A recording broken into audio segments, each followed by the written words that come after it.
the hand, the texture, the way that it drapes, the way that it fades, the way that it cuts, the way that it sews, the way that it feels, everything about it, it fits me.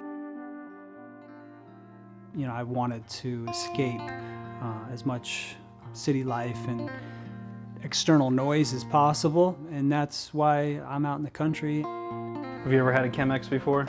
If that's what that is now. Okay, yes, this is a Chemex. Essentially a hippie chemist in like the 60s, 70s, kind of modernized and created this brewing method.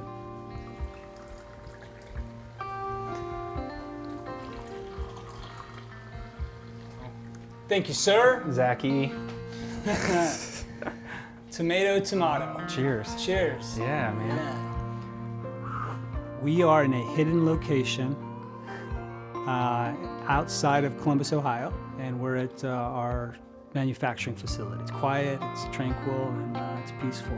The craft side of things started at an early age, at the age of 17, when I started to make clothing, primarily snowboard gloves. And I was bartending at a Thai food restaurant, and my manager, his brother owned 3 jean factories in Bangkok, Thailand. He came to me and asked me if I would help him with a denim company. He said, well, I want you to design it, market it, do the photography, sell it, and name it, he said.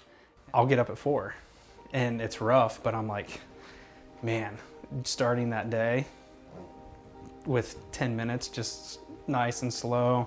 The house is quiet. It's like, it's hard to beat, you know? Yeah, to a lot of that in terms of the clothing that I wear. My girlfriend, you know, it took her a while to get used to the fact that I wear the same pair of jeans for who knows how long, until they're filthy and they have to come off. But to me, that's a ritual. People that we touch through our craft get to experience that. You know, whether they take it to the extreme of the pour-over process every morning or walk into your store and buy a cup of coffee, there's more to it than just a cup of coffee that they're drinking. They're trying to absorb some of that energy that goes along with it. Somebody told me once upon a time that if you can make it in denim, you can make it in anything. I've found at an early age, that my happiest place in life was behind a sewing machine. It's where all of the noise just went away in my mind, and I felt like I belonged there. The resources that I have gained and currently are within this Amish community, and you know, that didn't just happen because I showed up one day. That was a process of evolution and relationship building that only spawned from my passion for agriculture. Just like making clothing, like gardening or farming on any scale, you can't do it alone. Yeah. And I have an amazing girlfriend that helps me do this stuff. And You have enough where you take it down to the market at all? I don't like to sell food. Yeah. But I do love to give it away. Oh yeah. Yeah. So Nice. we try to pick a nice big basket every couple nights and take it to the neighbors. Yeah. That feels better than selling it. Absolutely. Yeah. You know, I had been making denim or jeans for 10 or 12 years when I started growing produce.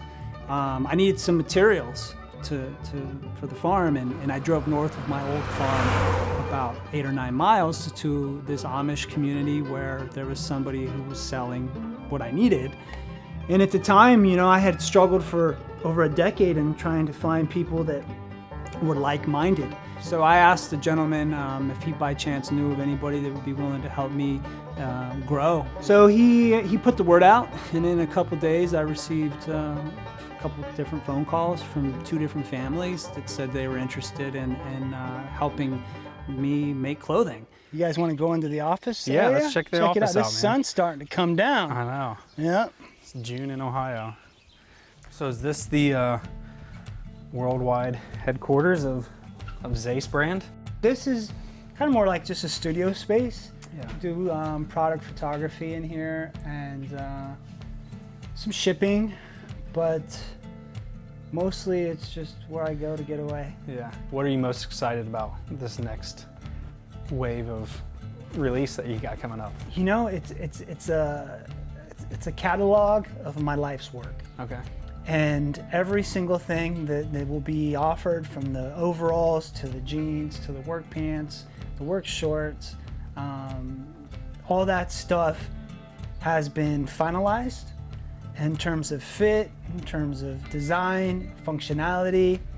There's no changes. I've had the opportunity to go around the world and sell my clothing to some of the best premium boutiques in Europe, from Italy, Austria, Germany, Switzerland, Sweden, France, and then in the United States. But the wholesale market, it wasn't really my cup of tea either. I have a hard time with disconnecting myself from the people that are wearing the clothing that we make. And when you wholesale, that's what happens. You know, your clothing is put into a store, and you're kind of at the mercy of someone else to translate your story and the details related to what sets you apart from them. All right, here's a question. Getting back to coffee, do you remember your first cup of coffee? I do. When my first experience with coffee, I'm sure I probably snuck a sip of my dad or my mom's, you know, but I don't remember, was when I was 14, headed on a snowboard trip. Circle K, must have been, I don't know, a Colombian cup with some Irish cream. Yeah. And then slowly over time, the cream went to the wayside, because as you wake up and you're trying to adult, you know, it's no time for that. Just give me the coffee. When I look back on my life, there are several key moments that were influenced by denim. When it comes to why I have chose to devote my life to this fabric of denim, really it's simple to me. When you look back on the history of the world, or of this great country that we live in, throughout the Industrial Revolution, denim built this country. You know, the people that built it were wearing that fabric. It just has such nostalgia, and you can romanticize about that fabric too, whether you're thinking of a picture of Marilyn Monroe from the 60s, a railroad conductor back in the 30s with his pinstripe bibs on. Denim it's nostalgic of this life that we are all a part of in this country that we live in the world, and that's why I love it.